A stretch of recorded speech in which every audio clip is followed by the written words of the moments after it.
तर मंदार पहिल्या बेंचला आला म्हणून रिॲक्शन अशी झाली आणि प्रिया आली लास्ट बेंचला म्हणून काही विषयच नाही. तर तुम्हाला हे मंदिर माहित आहे कुठं आहे, चला दाखवतो. तर जय महाराष्ट्र भावांनो आणि त्यांच्या बहिणीनं, तर आजपासून आपल्या एक्झाम चालू झाल्यात म्हणून आम्ही कॉलेजला चाललोय आणि गणपतीची पण तयारी चालू आहे बरं का. तर PMT एवढी भरली की त्यात भरलेली पोरं सांडायला लागलीत. तुम्ही जर या चॅनलवरती नवीन असाल ना तर फॉलो आणि लाईक नक्की करा, कारण आपण गणपतीत फुल सिरीज करणार आहे. मोठे मोठे तर सगळे गणपती बघतात हो, पण असे गणपती ज्या ठिकाणी पण भारी डेकोरेशन केलंय ते आपण आपल्या सिरीजमध्ये बघणार आहे. तुम्ही बघू शकताय हे किती भारी मंदिर केलंय, कैलास मंदिर आहे आणि हे कुठलं आहे माहिती आहे का, वेरूळचं आहे. मग काय आपण कॉलेजमध्ये पोहोचलो पेपरसाठी. तुमचा पहिला पेपर आहे, आम्ही काय अभ्यास केला नाही. पेपर किती मार्काचा आहे? 10. आम्ही तर अभ्यास केला नाही, पण या पोरांनी भरपूर अभ्यास केलाय. बघू शकताय, तोंड बघून तुम्हाला समजत असेल. बघू आपण. अनिश कितने मार्क का पेपर है? 100 मार्क्स का है.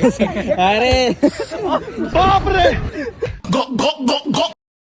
तर हे सगळेजण बोलतोय पेपर विषयी. किरणनं काय अभ्यास केला नव्हता. किरण म्हणला माझा काय संबंध, मी लांब थांबतो. आणि इकडं चालू होता योगा. मग तेच बघत आम्ही बसलो. तोपर्यंत काय इकडं आपली गँग आली, बघू शकताय तुम्ही. आणि फुला अभ्यास करून आलती हो तयारीत, त्यामुळे लय खुश होती पोरं. आणि सगळ्यांचा अभ्यास तर झाला नव्हता, आपण इथं योगा बघायला सगळी थांबली होती. अभ्यास झाला का नाही बघू आपण. केला का सगळा शील तो अभ्यास केला का? छान मस्त BSc जरी असते अभ्यास करायची गरज आहे का? हा. Happy birthday. हॅपी बर्थडे तुला पण.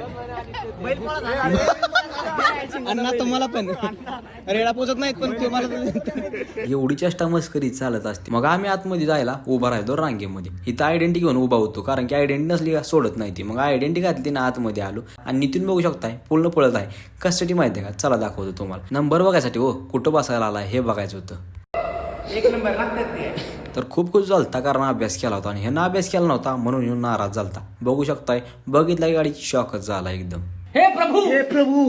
पण प्रिया खुश झाली माग बसाय असल्यामुळे. आणि किरणनं शुभेच्छा दिला तिला आणि मला पेन्सिल दिली सिद्धीने. थँक्यू. पेन्सिल पोकडा म्हणल्यावर थँक्यू बोल म्हणली. मग बोललो काय करायचं. आणि अनिश पण आला पहिल्या बेंचला. पण हे सगळे शॉक झाले, पण मी नाही, कारण मी आलो लास्ट बेंचला बसाय. आणि मग काय मॅडम पण आल्या आणि पेपर चालू झाला. तर फायनली आमचा पेपर संपलेला आहे. पेपर किरण कसा केला पेपर तुला? पेपर लिहितच नाही. तुला कसा केला पेपर? आला तसंच केला. बाहेर पाऊस चालू असल्यामुळे पोरं इथंच थांबली. आणि मग काय आम्ही पण बाहेर आलो पाऊस संपल्यानंतर. मग भेटू पुढच्या का 20 ब्लॉगला.